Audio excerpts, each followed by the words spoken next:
Sí. Bueno, espero no. Yo no quiero llenarlo de física, No sé, yo no sé si... pero hay cosas que van a escuchar más, creo que van más interesantes, sí.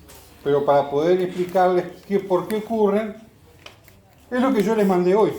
¿Vieron ese apuntecito de una carilla con un dibujito? Sí. Átomos. Un átomo es muy pequeño, tremendamente pequeño. Estamos constituidos por átomos. Tiene núcleo, donde hay protones, que son positivos, neutrones, neutros, y alrededor una nube electrónica. Es una representación simplificada. La visión actual es un poco más complicada, pero quedémonos con ese modelo nosotros. ¿Se entiende hasta ahí? Sí, señor. Electrones acá. Protones positivos, electrones negativos están atraídos eléctricamente. Hay un detalle que no está en el apunte. Protones positivos están juntos. ¿Cómo? Si cargas de igual signo se repelen, se tienden a alejarse, y cargas de distintos signos se atraen. Acá en el interior del núcleo hay una fuerza llamada nuclear fuerte que los mantiene unidos. No es fácil desarmar un núcleo. Es algo, necesitamos mucha energía. A veces es tan grande los núcleos, uranio en adelante, 90 protones o más, es inestable y se desarma naturalmente. Y se libera mucha energía. Bueno, volvamos a lo nuestro. Nube de electrones. Los electrones son los responsables de la conducción eléctrica, movimiento de cargas. Corriente eléctrica, movimiento de cargas. A veces, si hay igual cantidad de protones que de electrones, es un átomo neutro, se dice. Hay tanta carga positiva como negativa. Neutro, átomo neutro. Otra cuestión, la cantidad de protones en el átomo dice qué elemento es. El más sencillo es el hidrógeno, que tiene un protón. El siguiente es el helio, tiene 2 protones. En el Sol están ocurriendo reacciones nucleares que hacen que una cantidad enorme de toneladas de hidrógeno se conviertan en reacciones nucleares en helio. Y se emite energía en todas formas, ¿se entiende? El Sol es responsable de muchos de los fenómenos que nos sirven a nosotros para comunicarnos. Lo que influencia en la ionosfera y también en la troposfera. La troposfera es la capa más cercana. La ionosfera es la capa de la atmósfera más alejada. Ya llegaremos a eso. Átomo neutro, igual cantidad de protones que electrones. Por alguna razón, a veces se puede tener más electrones que protones. O al revés. En ese caso, decimos que está ionizado, porque predomina algún tipo de carga, más positiva que negativa, o más negativa que positiva. Dije bien, ¿no? Sí. Ahí está ionizado. Y decimos que cuando no está compensado, el átomo es un ion, está ionizado. Si es un ion positivo, se lo llama catión, otra manera de llamar. Y si es negativo, o sea, predomina la carga, tiene más electrones que protones, se llama anión. Bien, ahí tenemos ionizado. ¿Por qué le estamos enseñando esto? Porque en la ionosfera, ¿le suena el nombre? Ionosfera. Nosotros tenemos la Tierra. Acá tenemos la atmósfera. Capas de diferentes gases. Algunos gases predominan a ciertas alturas, etcétera, etcétera. Está rodeado por una capa de gases que llega a 600, 700 kilómetros. A partir más o menos de los 80 kilómetros, más o menos, comienza la ionosfera. Y debido a la acción de radiación solar, hay ionización y aparecen capas. Esas capas hacen que, no voy a entrar, voy a quedar acá en eso, ¿no? Esas capas hacen que una onda salga y en vez de salir fuera de la atmósfera, va a ser refractada, va a ser así.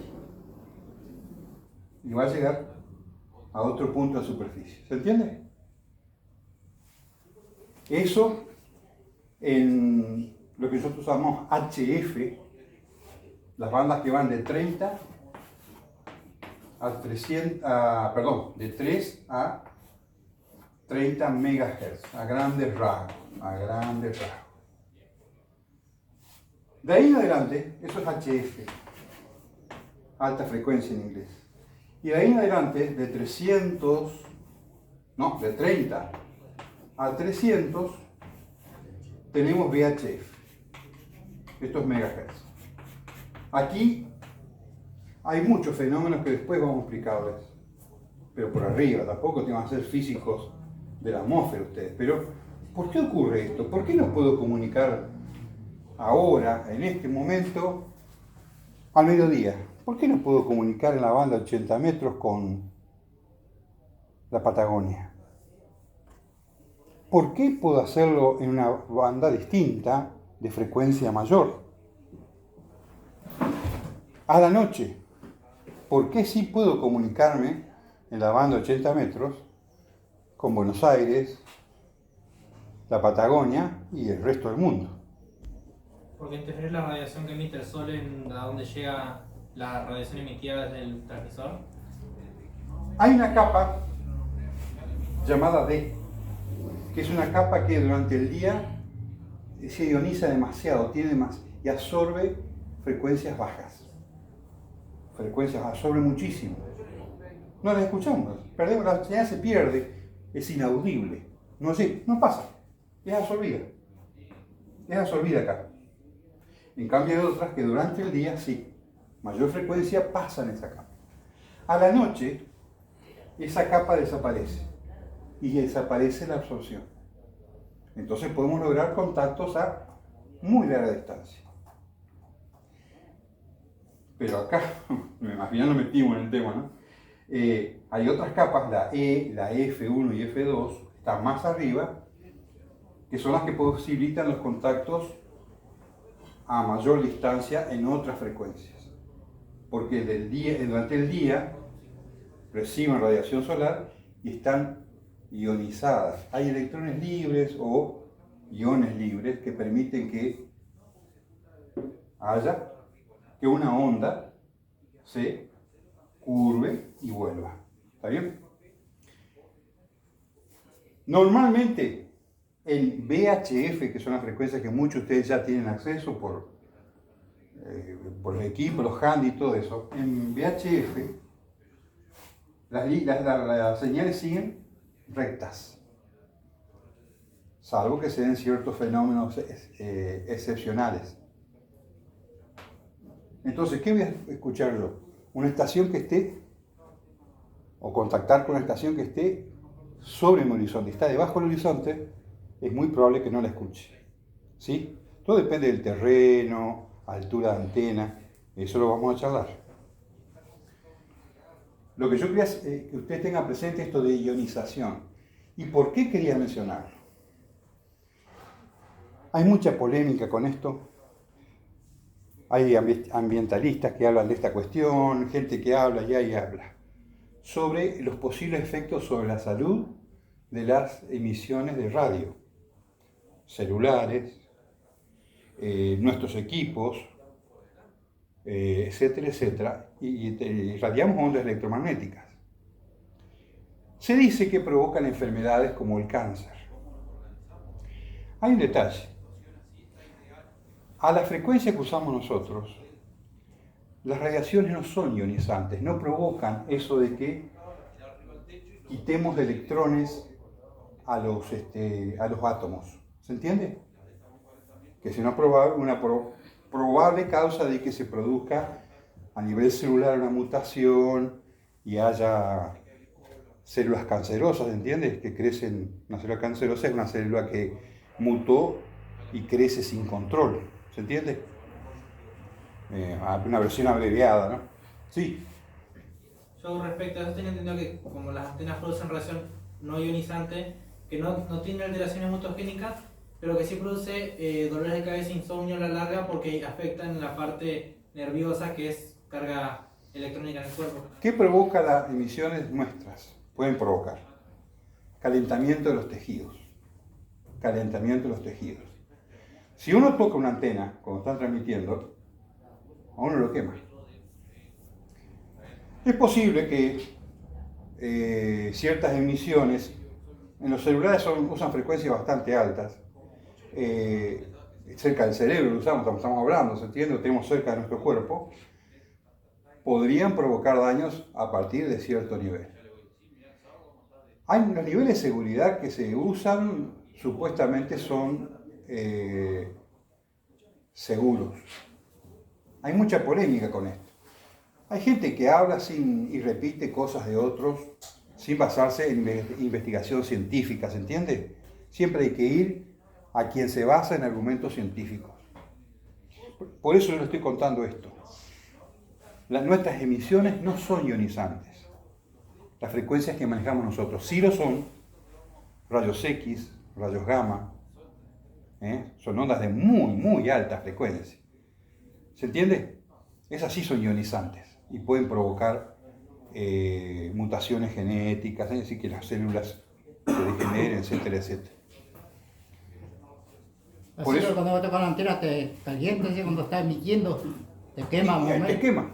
Es tipo un microondas. Claro, el microondas lo que hace es hacer pasar ondas, más o menos 2400 MHz de frecuencia, sí, a través de los tejidos y hace oscilar las moléculas de agua. La acelera. Si vibra, aumenta la temperatura y así se cuecen los alimentos. Hay otra cosa, esto no tiene que ver con la radio, pero hay gente que no está en contra de que algunos alimentos se los irradie con radiación de tipo gamma para matar los bacterias y todos los bichos que puedes tener. No queda la radiación adentro, no queda, salvo que no se le introduce uranio o plutonio para matar, no, se hace pasar ondas que matan los seres indeseables, ¿entiende? Es como la leche pasteurizada, que le da un toque de alta temperatura. En pasteurizada con calor y enfría rápido, y por mata bacterias. Acá los mata con radiación. Sí, por eso tenemos una cosa parecida. Pero pasan las ondas y se terminó, no quedan las ondas ahí, ni el alimento se convierte en radiactivo, ¿se entiende? Sí. A la gente le gusta el microondas porque claro, un asado no sale bien en los microondas, ya lo sabemos. Es otro tipo de cocción. No es que estoy a favor de los vendedores o fabricantes. No, pero viste que el microondas anda por los 2400. Sí. Y los microondas empiezan en 3000 para arriba. O sea que no está todavía en las microondas. Y estamos en el borde. Es un decir nomás. Estamos en el borde, digamos. Sí, sí. Estamos en el borde. Por supuesto, yo no metería la mano dentro de un microondas que está funcionando, si se pudiera. Por eso tiene una traba, en fin. Los teléfonos andan por cerca de los 2 gigas por ahí. 1800 2000. al 1500, no sé, otros más abajo, probablemente. O sea que vos te pones acá, es como un pequeño microondas que te pone acá. Y hay un emisor acá. Aconsejan no usar lo mínimo posible. Sí, pero se demostró que el celular provoque. Y bueno, ahí está. No sé, Yo voy a la frecuencia que usamos nosotros. Sí. ¿Podemos usar frecuencias cercanas a microondas? Sí, mucho más nosotros. Otro Lalo, yo he visto que hay equipo que está allá en 10, allá arriba en 10 gigas. 10 GHz ¿Sí? de refrigerado, sí. Pero estamos en ¿Y no qué son tan longitud de como- onda tiene eso? Y bueno, habría que hacer el cálculo. ¿Un milímetro? Sí, por ahí. Habría que hacer el cálculo, yo no me acuerdo bien.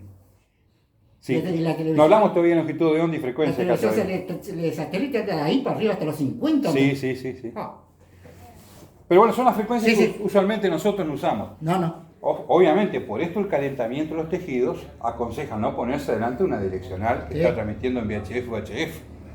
No lo haga, no es bueno, porque una antena como esa está concentrando energía en una dirección. En lo posible tener alejada la antena. Sí.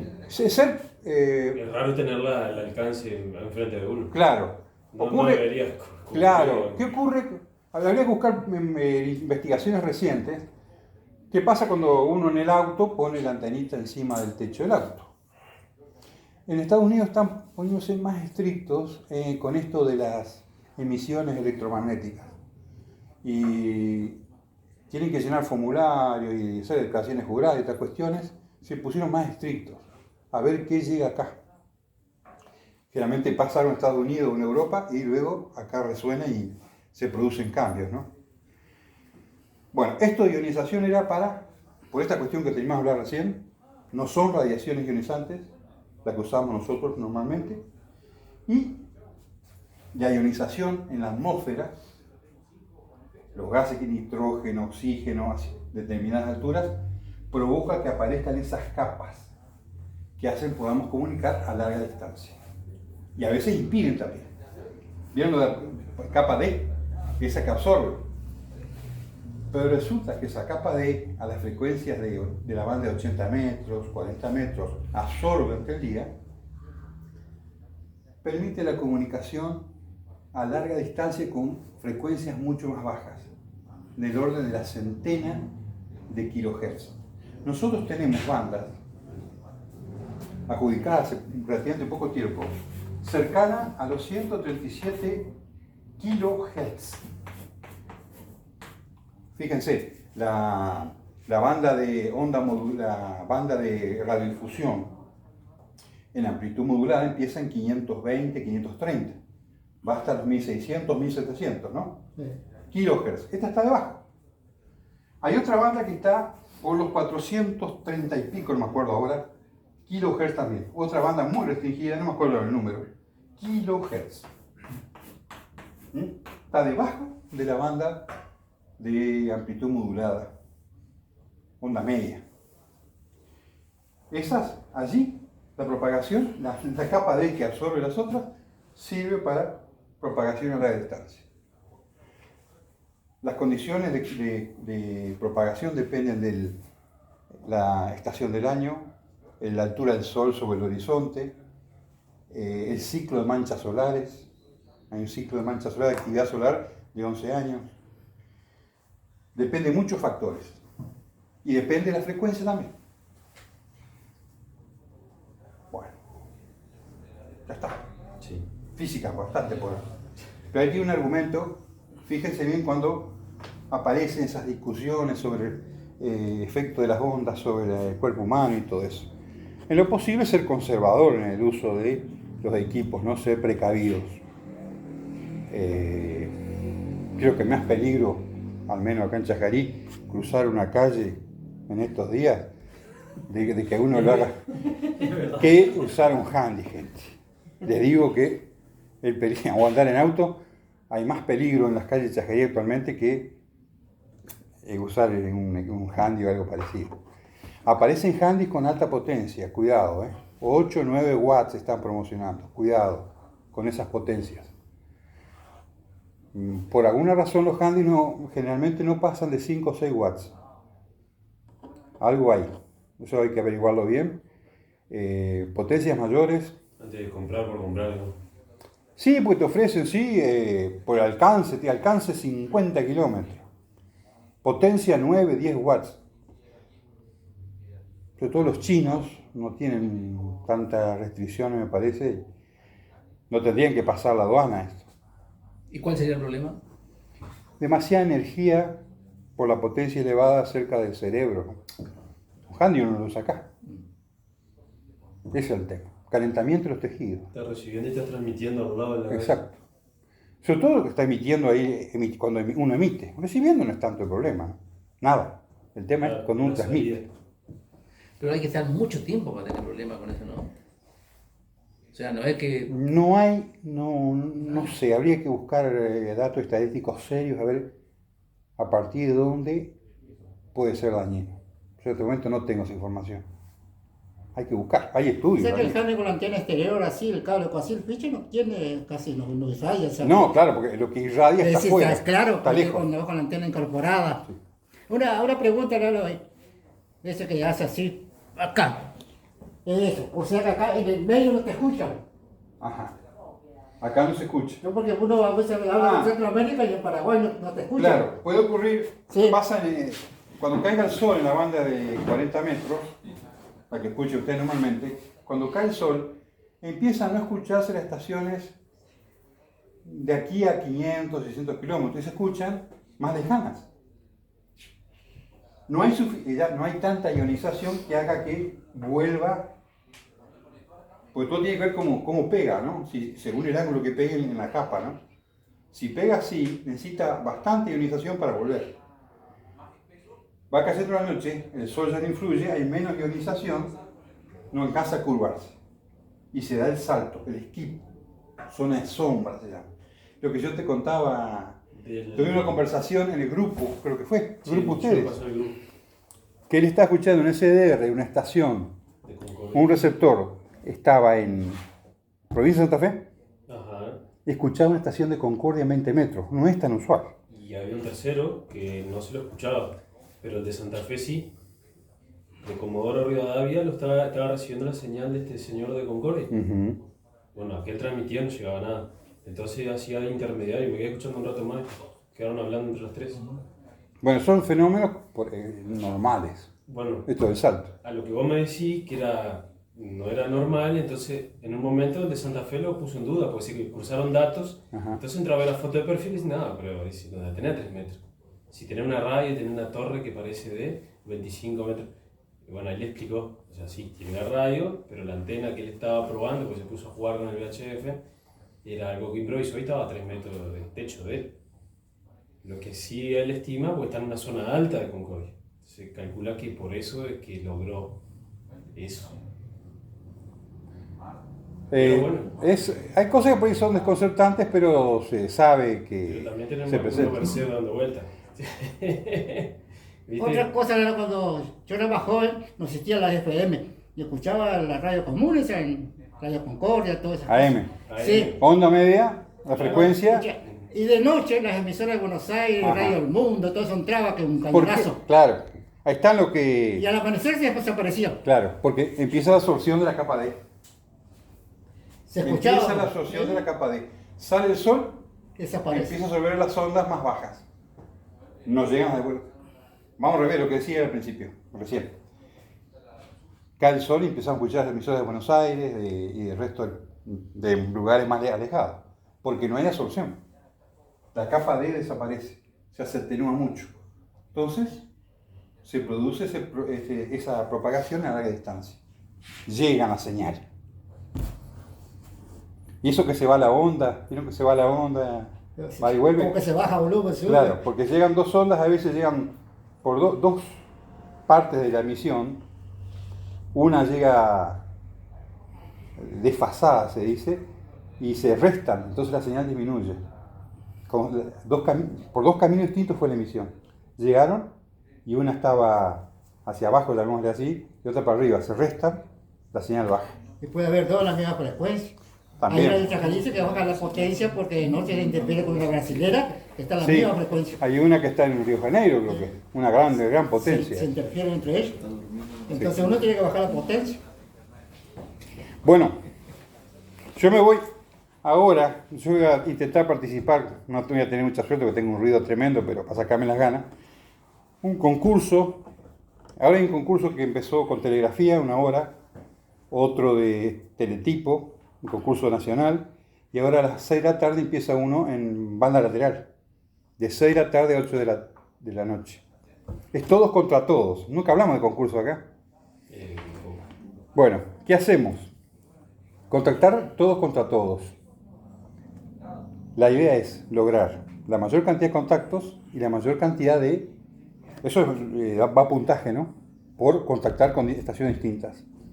¿Qué otra cosa se da? Como multiplicador aparecen las divisiones políticas. ¿Se entiende? Yo tengo un puntaje, 100 puntos por contactos. Y contacté con 5 divisiones políticas distintas, hacen un multiplicador, ¿no? Y bueno, eso hace el puntaje total. Se pasó un número de orden, correlativos desde el 1, y así vamos haciendo. Eso es un concurso de los típicos. Hay concursos que duran todo un fin de semana, concursos que duran 3, 4 horas, este dura 2 horas, hay de todo. Concursos mundiales. El Radio Club ha participado en concursos mundiales más de una vez. Bueno, si quieren escuchar después van a ver que es un hervidero de estaciones. Ahí sí va a tener para tomar señales Yo que hacía distintivas. una partecita, no me acuerdo si era el jueves o el viernes que hacía una partecita pero No, hay gente que es muy rápida, hace, imagínense, 6, 7 contactos por minuto. sí, Es muy rápido. En 10, 15 segundos se puede hacer un contacto menos. Bueno, es una faceta más de radiodifusión. Les puede gustar como que no. A mí me parece muy buena porque, bueno, uno se entrena y hace correr la adrenalina, ¿no? Cuando se embala. El otro que uno gana quiere que... quizás no puede competir con otras estaciones, pero puede competir contra sí mismo. A ver, ¿qué puedo mejorar acá? ¿Qué puedo mejorar mi estación? ¿Qué puedo hacer yo como operador para lograr mayor puntaje? ¿Se entiende? Y esa es la parte que a mí me gusta. Me encantan los concursos. Luego están los otros concursos que son diploma y todo eso, que es otra historia. No me cae muy en gracia a mí, pero es una cuestión personal, ¿no? La verdadera exigencia se dan los concursos de este tipo. Claro. A mi opinión personal. Pero bueno. Eso, ¿cómo lo escuchamos? Puedes escuchar con cualquier SDR o acá, Radio Club. Ahora está bastante lindo. S7 sería la vía acá. ¿Está definida la banda de la frecuencia? De 7100 a 7300. Ok. Pero se van a encontrar con que ya empiezan, a partir de 7200, empiezan las emisoras internacionales, que de noche empiezan a llegar. Claro. Y ahí meternos ahí, competimos con estaciones que tienen 500, 600, 300 kilowatts. A ver, 500.000 watts contra 100, 1000, 1500 que puede tener alguno. ¿Se entiende la diferencia? Sí, excepcionalmente. Sí. Por eso esa parte de la tardecita ya la vamos perdiendo. Por la misma razón a la tardecita empiezan a entrar las emisoras internacionales. Durante el día no la escuchamos, a pesar de la potencia que tiene. Desaparece la capa D. Bueno, mi video salí con la cabeza cortada, así la leyenda del jinete gordo sin nada. ¿Jinete gordo sin cabeza? Yo no soy buen actor. Acá. Bueno, gente, espero no haberlos aburrido. No. Pero me parecía importante hablar de esto, porque a veces hablar tanto de... Me encanta el tema electrónico y todo eso por ahí, hay más pequeñas dosis, ¿no? Porque si no es abrumador. Hay mucho conocimiento, es tan vasto el mundo de la televisión, tantas facetas tiene que, no sé, yo me encuentro muy interesante. Cada uno encuentra su nicho, su lugar de disfrute. Antes de cerrar eso, durante el día, ¿qué banda sería, o qué es lo que se puede escuchar más? ¿Qué bandas se pueden escuchar más durante el día? Las bandas altas. Durante el día, a 40 metros, escuché estaciones regionales del sur de Sudamérica.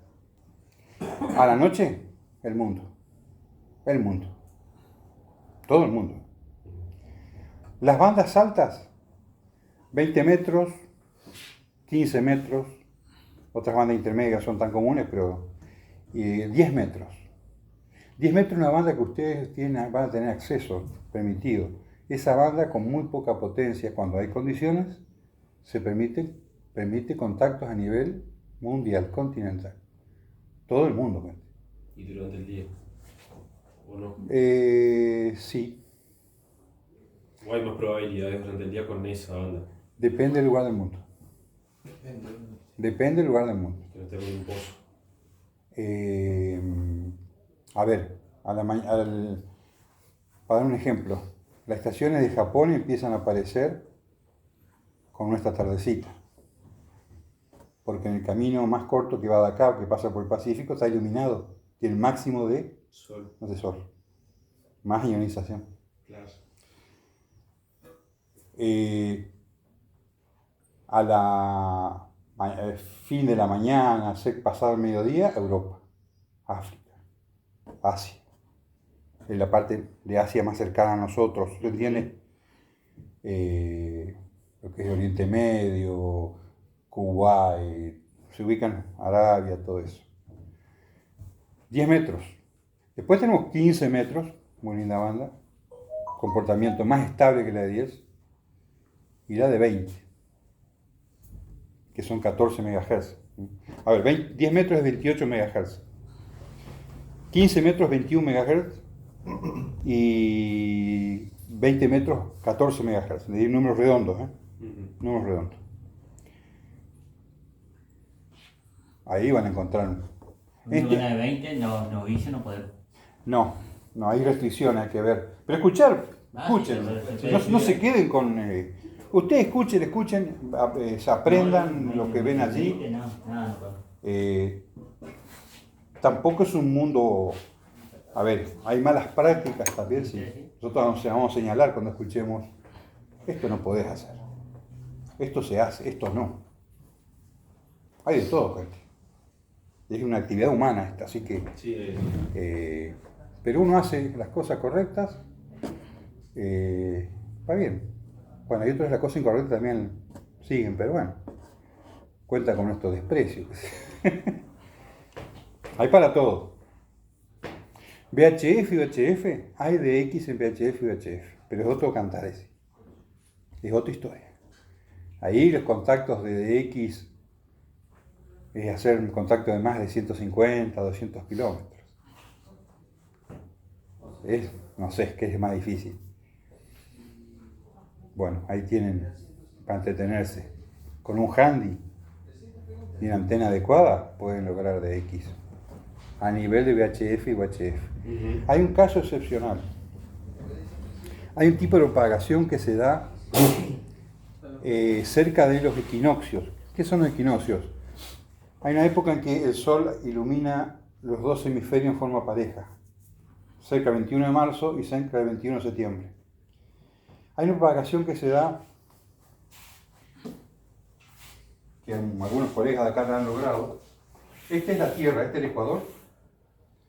Hay una propagación que se da a puntos simétricos del Ecuador a larga distancia. Por ejemplo, yo puedo tratar con Venezuela, Jamaica, Puerto Rico, con un handy. Tardecita, noche.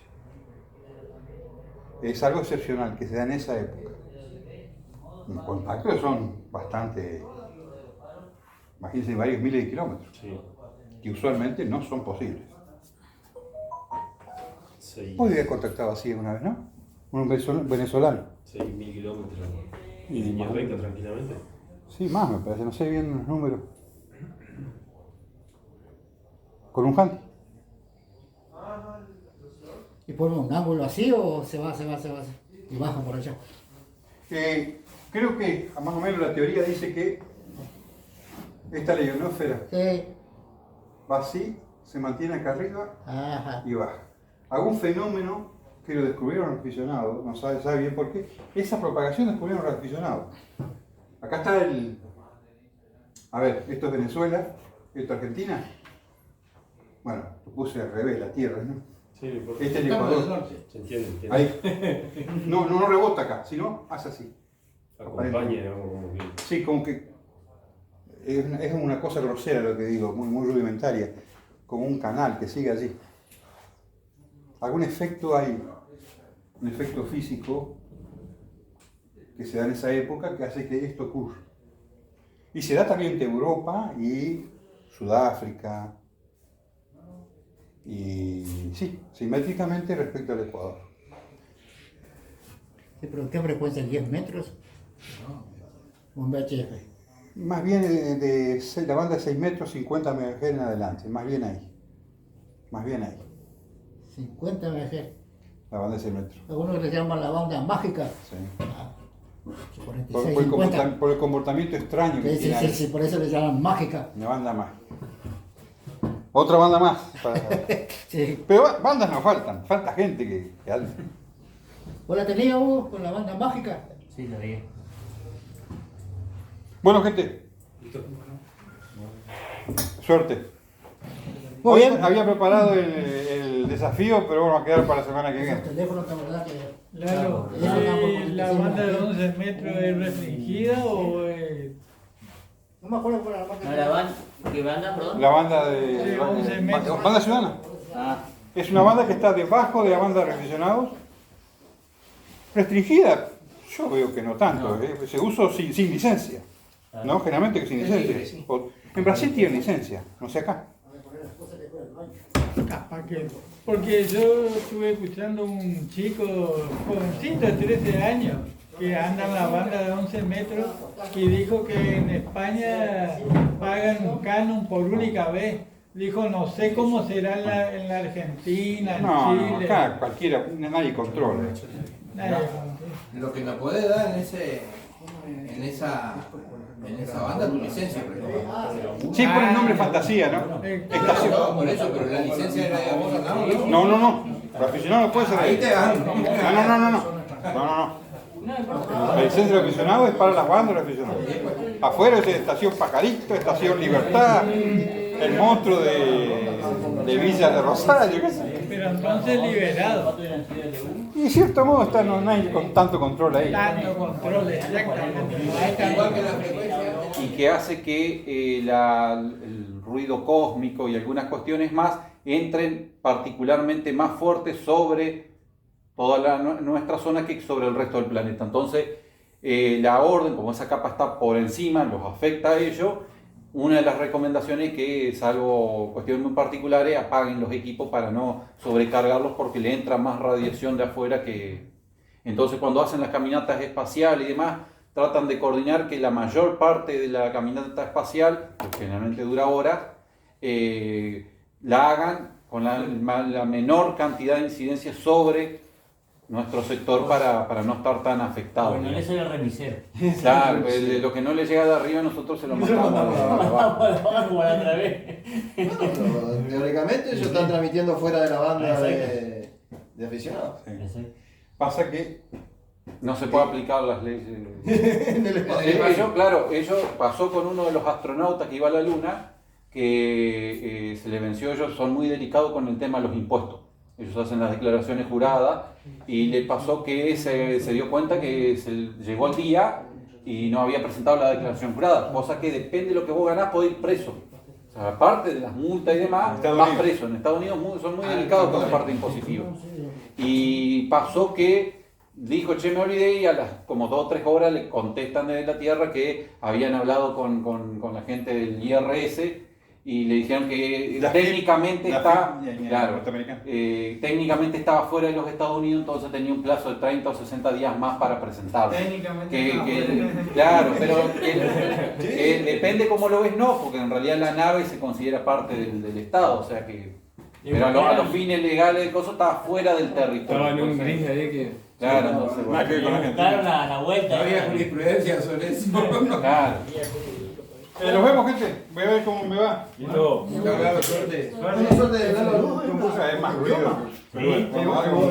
A ver cómo se dice el impuesto de salud. No. Ponga. Ay, papá.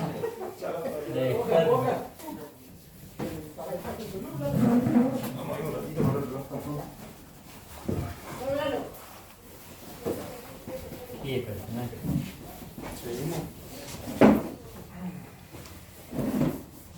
Sí, vamos a hacer un temita más y ya cortamos. ¿Sigue grabando? Ah, sí, sigue grabando. Después lo corto cuando lo editamos. Acá ahora yo les voy a hablar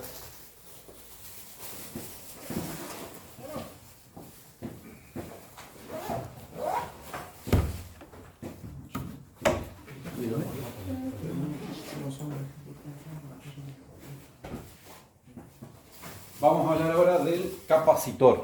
Ya la otra vez hablamos, ¿recuerdan?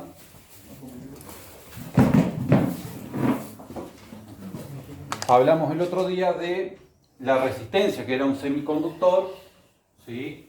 Que de acuerdo a la mezcla de componentes que tenía dentro, dejaba pasar o no de forma más fácil la electricidad.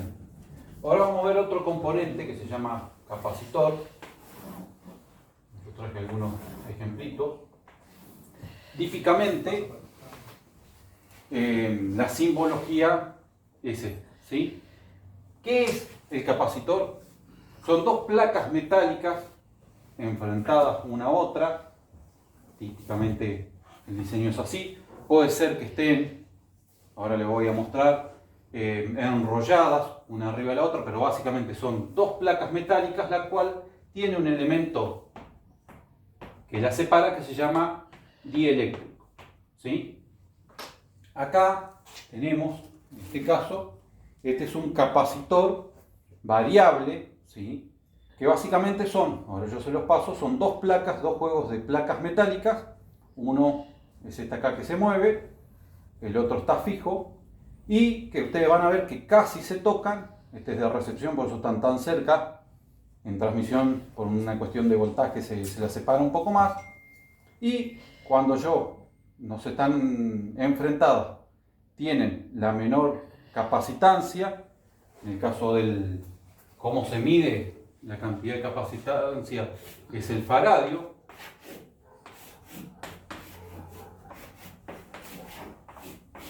El faradio es como se mide. Cuando yo los alejo tengo menos capacidad, y cuanto más superficie de las placas están frente una de otra, es porque tiene mayor cantidad de capacidad. ¿Qué sucede? Esto acá típicamente yo puedo conectar en un circuito un capacitor. De un lado le doy corriente positiva y del otro el negativo, y lo que va a suceder, recuerden cuando hablamos de la electricidad, de la circulación, que tenía que ver con que los elementos que más fácilmente circulaba la electricidad era porque tenía mayor cantidad de electrones en las órbitas más altas. Lo que va a suceder es que cuando yo cargue positivamente uno de los lados, se va a producir una concentración de elementos o de átomos cargados eléctricamente de forma positiva, y del otro lado vamos a tener elementos negativos, ¿sí? Una carga negativa del otro lado. Ahora bien, acá quien juega es el elemento dieléctrico, ¿sí? El elemento dieléctrico, en este caso, en ese capacitor que le pasé, es el aire, puede ser aceite, puede ser mica, pueden ser otros elementos aislantes. Van a hacer que se produzca, cuando yo tengo una carga positiva aquí en la placa, los átomos de aire se van a cargar negativamente, ¿sí? Eso va a hacer que se acerquen aquí, y aquí va a pasar todo lo contrario. En la placa negativa se van a acercar los elementos cargados positivamente, ¿sí? Eso va a producir, gracias al dieléctrico, que no va a hacer que se produzca un salto de corriente, por la aislación típica que tiene, que el agolparse elementos de carga positiva por un lado y de carga negativa por el otro, podamos nosotros utilizarlo de forma, como para que ustedes entiendan, como un recipiente donde guardamos electricidad. Esto sería el capacitor, viene a ser como un tanque de reserva. No genera en sí electricidad, como pasa con una pila, que yo tengo distintos elementos en un ácido, entonces entregan electricidad, sino que esto en un principio absorben electricidad, ¿sí? Funciona como una reserva y pueden eventualmente entregarla, ¿sí?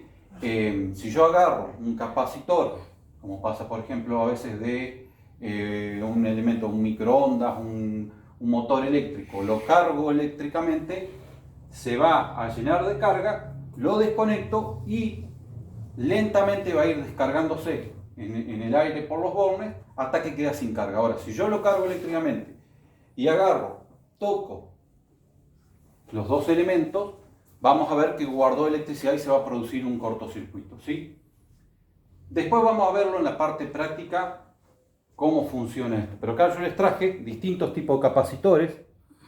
Estos acá son capacitores de valores muy, muy pequeños. Recuerden cuando hablamos de los microfaradios, minifaradios, estos tienen valores muy pequeños, 10.000, 50.000 veces a un faradio. Este acá, por ejemplo, no alcanzo a ver acá, dice, sería 0,00021 faradios, está acá, y tienen dos elementos. En esto acá lo van a ver clarito. Acá este, por ejemplo, es de 22 microfaradios. Hay dos elementos que tienen los capacitores. Uno es la capacidad, que yo le decía, se mide en faradios. O sea, cuanto mayor es esta superficie, mayor la cantidad de electrones que vamos a tener disponible y mayor va a ser la capacidad. Y lo otro es la aislación que tenemos acá entre estas dos placas, ¿sí? En el aire nosotros tenemos a temperatura estándar y a atmósfera estándar determinada, por la distancia que yo tengo en estas dos placas, determinada aislación eléctrica. Normalmente se trabaja con cierto margen.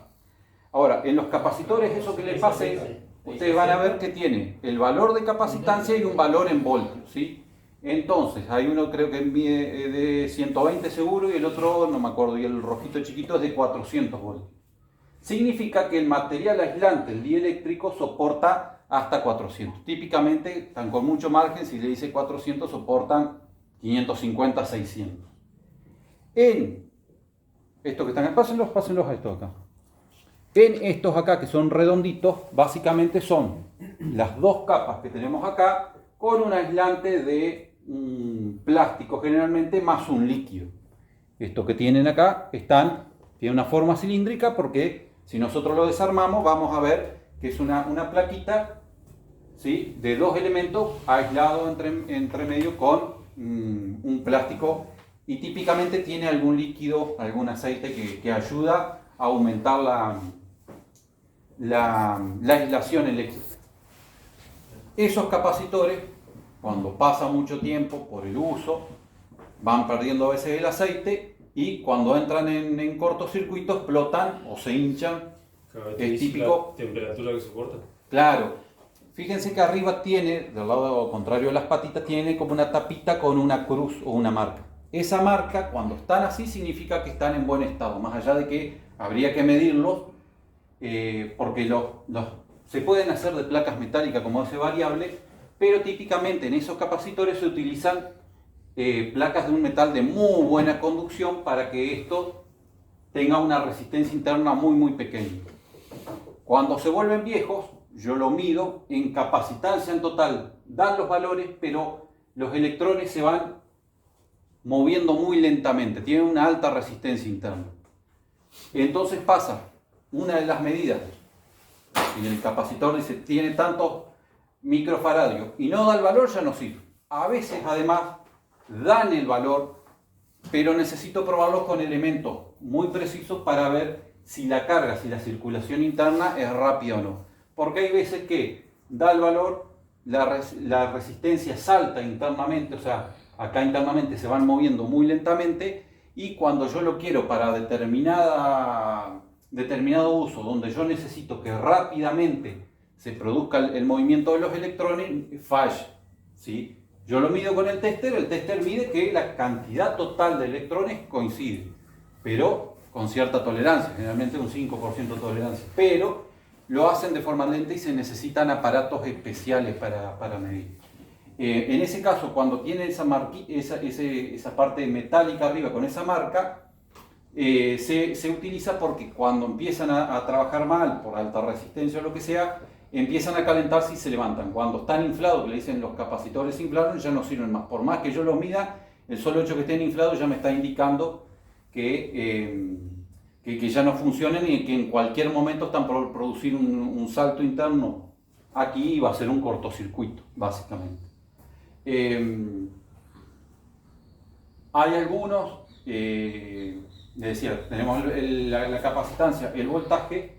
En el caso de los que yo les mostré, tienen valores fijos y En el caso de este acá, tenemos un valor variable, ¿sí? Yo en este caso muevo esto y va cambiando la cantidad de faradio que yo tengo. Si yo alejo las placas, le voy a dar mayor cantidad de aislación eléctrica y más va a soportar, ¿sí?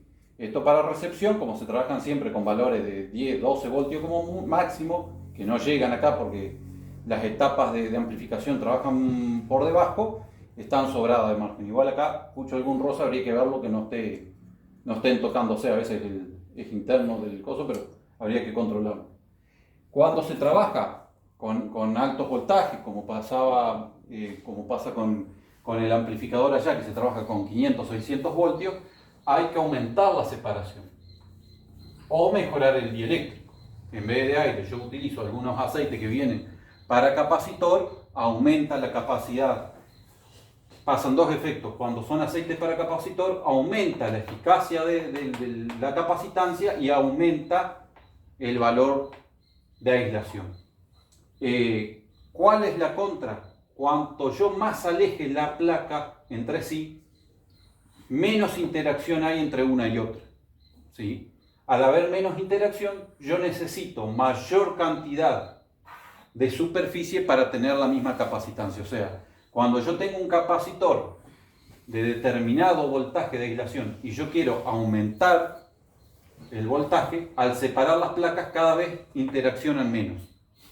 Al interaccionar menos tengo que aumentar la superficie. Por eso, cuanto mayor es el voltaje, yo acá justo no conseguí, pero yo les podría traer el mismo capacitor o la misma capacitancia con dos valores distintos y vamos a ver que cuanto mayor es el voltaje con el que trabaja, mayor es el tamaño, porque más superficie yo necesito.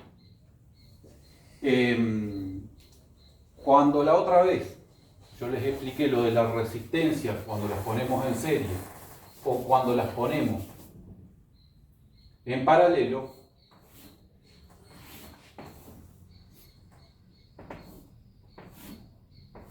y decía que a veces hay diferencias de cómo trabajamos. Yo si pongo los capacitores de esta forma, lo que estoy haciendo es sumar. Si yo acá tengo 22 microfaradios, en cada uno, yo al ponerlos así, los sumo. Es lo mismo que yo los pegara y tengo más superficie. Recuerden que cuando yo hacía esto con el caso de la resistencia, caía a la mitad del valor. Yo acá lo que estoy haciendo es aumentar, porque los pongo en paralelo. Ahora, en cambio, en la misma situación, pero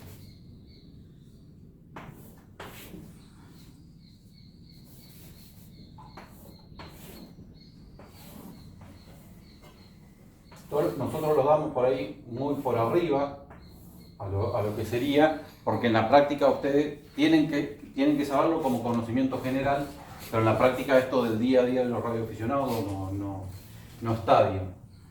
Cuando yo lo pongo así en serie, lo que sucede es que pasa todo lo contrario. Acá cae la cantidad a la mitad, o sea, si yo tengo 22 y 22 cae a la mitad, pero lo que sucede es que yo aumento ¿qué?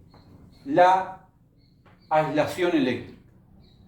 ¿Sí? ¿Por qué? Porque para que salte la corriente de un lado al otro, yo voy a tener que sortear el doble de la distancia total. ¿Sí? Entonces, acá lo que sucede cuando yo pongo uno detrás de otro es que logro aumentar la resistencia eléctrica que tengo al salto al cortocircuito entre las placas. Pero lo que sucede es que al estar uno seguido del otro, cae a la mitad la cantidad de capacitancia, ¿sí? Entonces, yo acá, si tengo 22 y 22, yo tengo solamente 22, ¿sí? Porque es la suma de las dos dividido 2, por lo cual me va a dar, si los dos tienen 22, voy a tener en total 22. Con esto lo que hago, cuando yo los pongo así, es tener la misma capacidad, si usamos la misma capacidad, pero logro el doble de aislación eléctrica, ¿sí? Esto es típico, que se usa así, por ejemplo, cuando pasan, ustedes van a ver los aisladores de luz en los postes y demás que conectan uno tras de otro, que son varias barras de vidrio, que es como una porcelana. Lo que se busca ahí al poner varias capas separadas una de otra es lograr la suma de la aislación eléctrica en todos los elementos, ¿sí? En vez de hacer un gran elemento grande con una gran aislación, se conectan varios, uno seguido del otro. Entonces lo que yo voy logrando es que si yo tengo una falla en uno, porque cae material por lo que sea, yo tengo los otros que siguen manteniendo una gran aislación. Entonces eso está varias veces sobredimensionado, las capas esas de vidrio, de porcelana con las que se trabaja.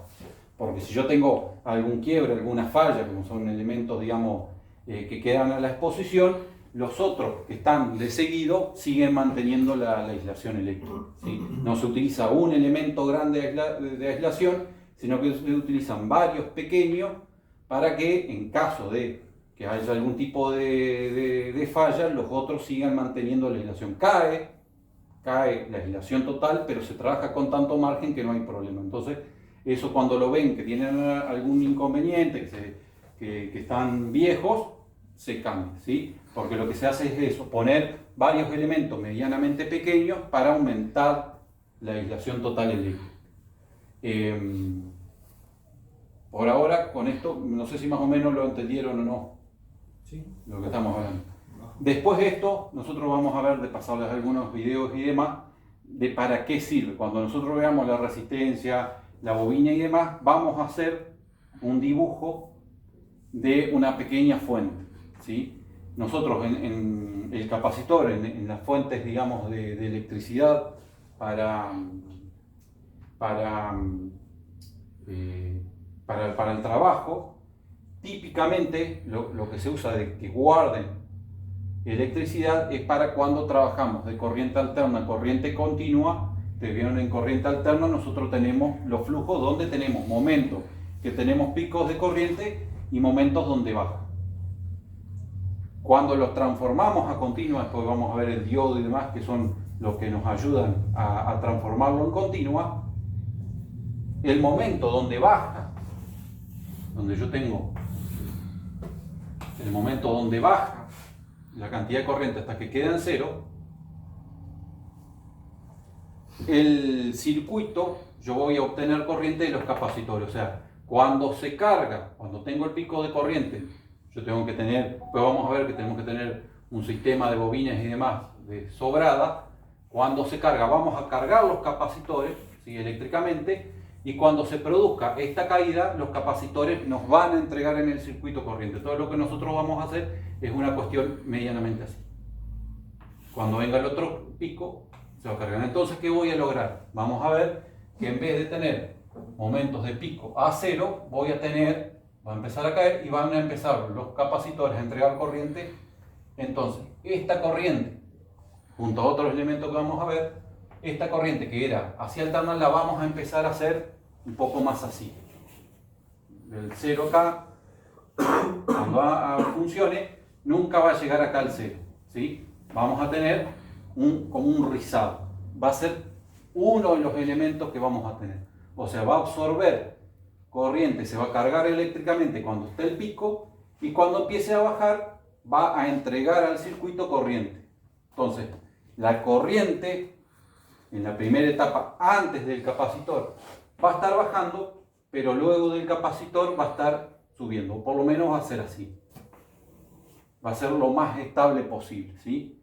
Teniendo los capacitores y otros elementos, esta curvatura sí la vamos a terminar transformando en algo derecho.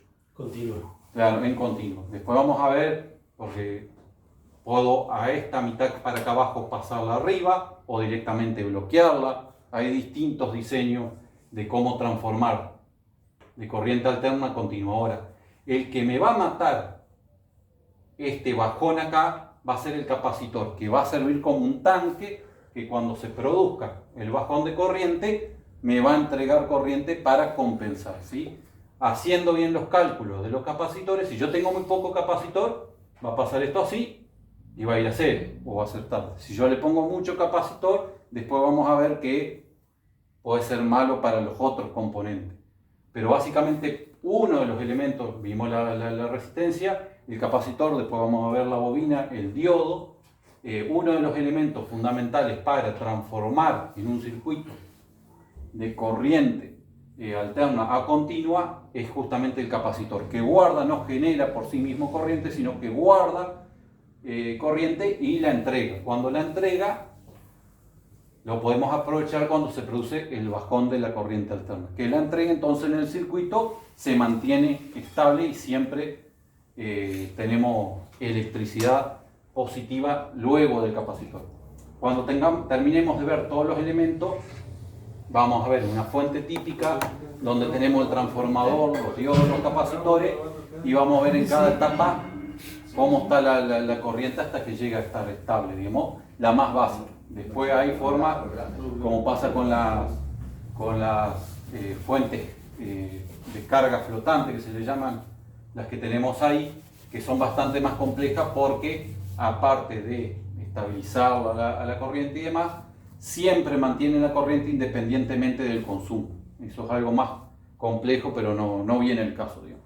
Pero el capacitor, sepa que no tiene corriente por sí misma, sino que absorbe corriente y luego la entrega. Por ejemplo, en los capacitores que se usan para los aire acondicionados, que por ahí fallan y demás, o en algunos, en los aire acondicionados se utiliza para el motor eléctrico, la función es que cuando prendemos el motor, este pico acá de corriente venga un poco más bajo. No hay tanta tensión porque se está yendo para acá, para el capacitor. Al ser un poco más bajo, al venirse acá más plano al principio, hasta que se llena el capacitor, cuando son capacitores de arranque, la función que no haga un pico tan alto es que el motor alcanza a empezar a girar lentamente, que no le llegue corriente de golpe. ¿Por qué? Porque si le llega corriente de golpe, más si está frenado, porque tiene el compresor del aire acondicionado, queda vibrando en el lugar. Es tan rápido el pulso que no alcanza a empezar a girar. Entonces la función de los capacitores, cuando uno arranca el aire acondicionado, que le dicen hay que cambiarle el capacitor, ese capacitor que es de arranque, la función que tiene es comerse un poco de la corriente que le llega ni bien prendemos el aire, para que al motor le empiece a llegar corriente a poco y gire, alcance a girar. Deforma este pico. Cuando empieza a girar, el capacitor se llenó, por eso depende de la potencia del motor, el tipo de capacitor. Cuando empezó a girar, que ya se empieza a formar, este capacitor se llenó, pues en los de arranque de ese tipo, la función no es que entregue corriente cuando baja, sino solamente absorber en el arranque. Como ya va a estar empezando a girar, después le viene toda la corriente y el motor gira normalmente. Por eso, el capacitor de arranque, si yo se lo saco cuando el motor está andando, sigue andando igual, no lo afecta, porque solo trabajó cuando arrancó para deformar esto. Hay otros motores, por el bobinado y más, que si no tienen el capacitor no andan. ¿Y qué hace con esa energía que quedó ahí? Queda estando ahí, y cuando apagamos el aire acondicionado, Se descarga. se lo entrega en las últimas 2 o 3 vueltas. O sea, depende cómo funciona, hay que ver el sistema interno. Hay veces que una vez que arrancó, la corriente la desvía, la hace pasar por una resistencia y lo descarga. O en los sistemas más simples, queda cargado siempre. Cuando apagamos el aire acondicionado, al motor le entrega un poquito de corriente para 1 o 2 vueltas más, que nosotros ni siquiera nos enteramos, y después se termina, como no le está entrando corriente, se apaga. Y ahí queda listo para la próxima. Y ahí queda listo para la próxima. Si estando con corriente nosotros lo agarramos, tiene poca capacitancia, pero tiene 200 y pico voltios, puede electrocutar. En los que son peligrosos, muy peligrosos, son los de los microondas. Porque esos están en 400, 500 volts internamente. Esos sí son bastante peligrosos, digamos, porque trabajan con un transformador de alta muy importante. Pero hay motores que necesitan constantemente tener el capacitor. Los que son capacitores, que te dicen que son solo de arranque, la función es esa. Que caiga el voltaje en los motores que son muy grandes, los trifásicos grandes. Esta caída acá de tensión se la dan con resistencia, alambres de resistencia que quedan al rojo. Entonces empiezan a girar cuando llegan a ciertas revoluciones. Una computadora los va desconectando hasta que le llega toda la corriente. Pero si en los motores, la forma más económica, en los motores medianamente chicos, es un capacitor que le absorba, no le deja llegar al pico arriba porque se va comiendo, al motor le llega menos, empieza a girar. Después vamos a ver cómo se forman los campos magnéticos de los motores y demás, que vamos a ver que si tenemos un motor de 5000 watts y medimos el consumo, el motor está consumiendo 10.000, porque se forma un campo magnético que consume corriente y cuando se cae esto acá, ese campo magnético vuelve a entregar corriente. O sea, yo para tener un motor de 5000 watts necesito tener disponible 10.000. Por eso los que son grandes consumidores de electricidad le ponen un medidor especial con algo que se llama medidor de factor de potencia. Que cuando vos compras un motor, una de las especificaciones es el factor de potencia. Si vos tenés mucho en la instalación eléctrica, el medidor, muchas bobinas y no llegás a tener suficientes capacitores, te ponen una multa. En ENERSA viene discriminado, todos los que son de alto consumo, comercios y demás, se mide entre los valores, no solo te miden el consumo, sino el factor de potencia que tenés.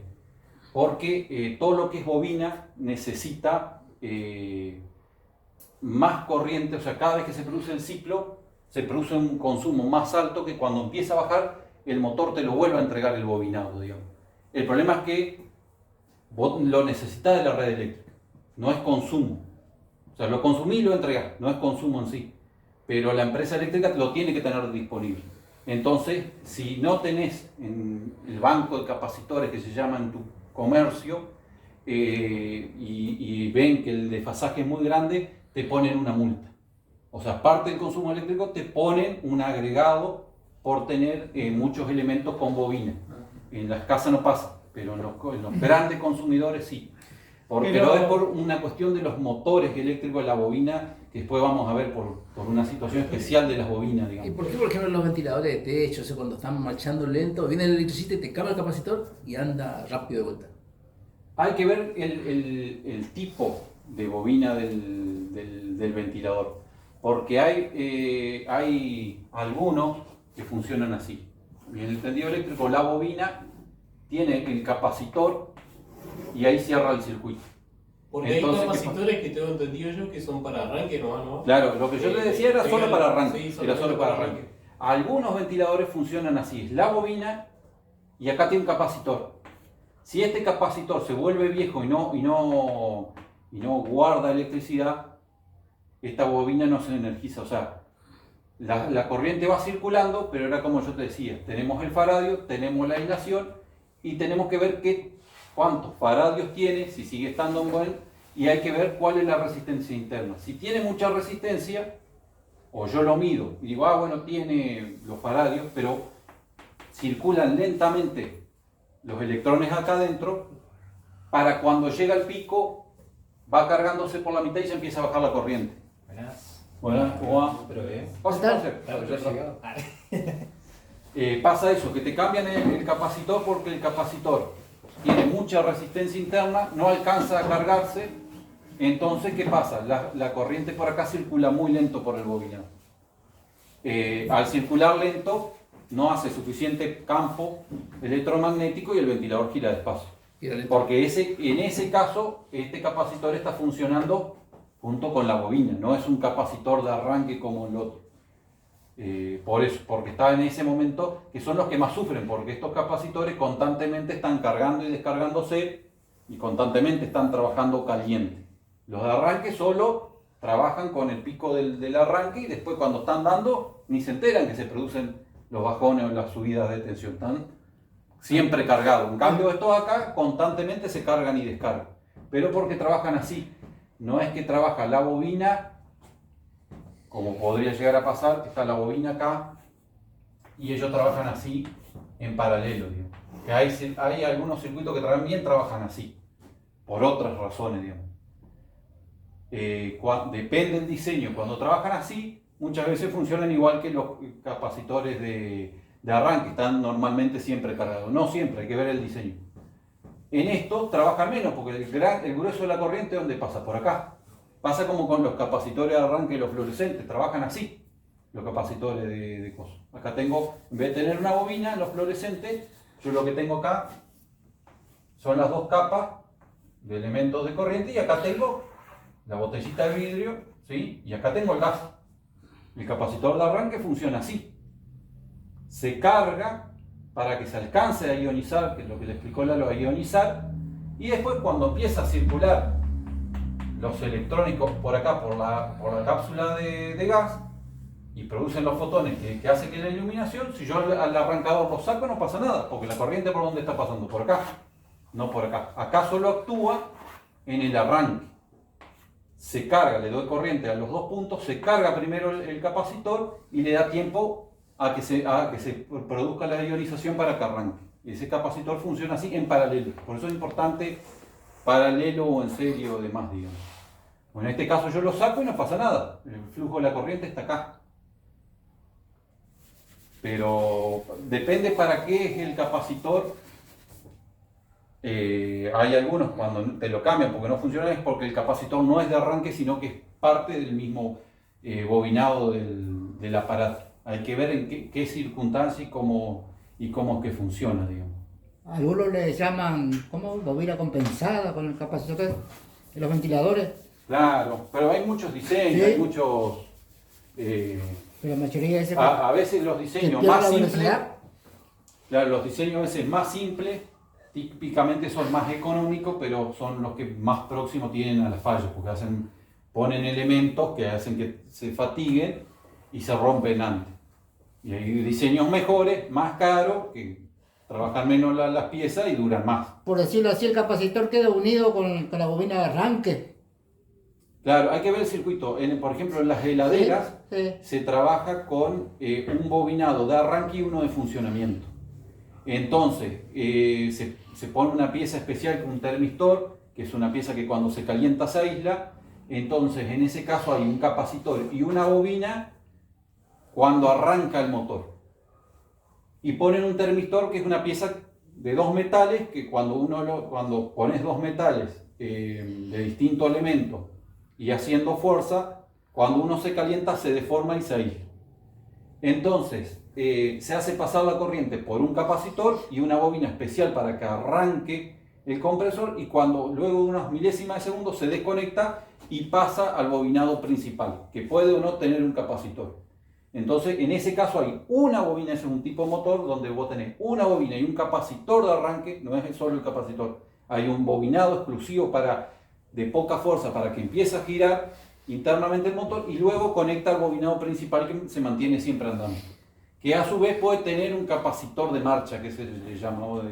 Una cosa de arranque y el otro de marcha. El de marcha siempre está conectado, yo lo desconecto, claro, y algo pasa dentro del motor, pero eso depende del diseño del bobinado, depende del tipo. Por eso no necesita centrífugo ni relay. Claro, exactamente, porque generalmente está todo. Igualmente en las heladeras hay un montón de piezas que tienen interna, a veces tienen capacitor y más, que los mismos chinos lo hacen totalmente blindado adentro, entonces no tienen reparación y compras todo nuevo, la bocha nueva. En los elementos, en los motores que son industriales, que son de trabajo, van a ver que al lado del motor hay un montón de otros elementos que tienen que ver o con el orden de marcha, o con el arranque, o con esto que le decía de tener cierta capacitancia en el circuito para compensar. Acá en el tendido eléctrico hay, acá en Primero Mayo, acá hay Álvarez Condarco, en esta hay uno que están los postes y van a ver que hay como 3 cajas que se le llaman banco de capacitores. Esas cajas son básicamente capacitores de aceite, un polo está al tendido eléctrico y el otro está a una jabalina. Eso es para darle capacitancia a todo el tendido eléctrico, para venir compensando. Después vamos a ver la relación entre el capacitor y la bobina, es lo que pasa. Que por eso una de los usos es para el arranque, pero hay otras relaciones que se dan. Esos capacitores que están del tendido eléctrico de media alta, que se le llama, está para compensar todas las bobinas que hay de las casas de nuestros hogares. Los de la industria los obligan a poner capacitores, banco propio, porque si no le ponen una multa, digamos. Pero nosotros, por ejemplo, estas lámparas tienen un pequeño transformador que tiene una pequeña bobina. Las fuentes de computadora tienen bobina, los motores de las heladeras, todo tienen bobina. Cuando yo tengo demasiadas bobinas en un circuito y no tengo capacitores, pasa de consumos excesivos por los picos. Después vamos a ver cuando vemos la bobina, que era lo que yo le decía. Cuando yo tengo un motor eléctrico que consume 5.000, en realidad para armar el el efecto del campo eléctrico por un momento consume más corriente, necesito más watt. Entonces esos capacitores que van poniendo, que están en el tendido eléctrico, es para compensar un poco toda esa cantidad de pequeñas bobinas que hay en todas las casas, digamos. Eso lo ponen ahí. En los comercios, en los negocios grandes, donde se trabaja más que nada con bobinas, porque eso cuando yo tengo altos consumos, pero son resistencias eléctricas en las fábricas de acero y demás, todo se transforma y no hay bobinas, no pasa. Pero en los lugares donde hay muchos motores eléctricos, cuando va la distribuidora y controla el consumo, también controla cuánto el circuito interno que tiene ese negocio, esa industria, cuánta capacitancia tiene en total el circuito. Si tiene poca capacitancia, te ponen arriba una multa. Eso para los grandes consumidores, a los domicilios no, por ahora no sucede. Pero viste que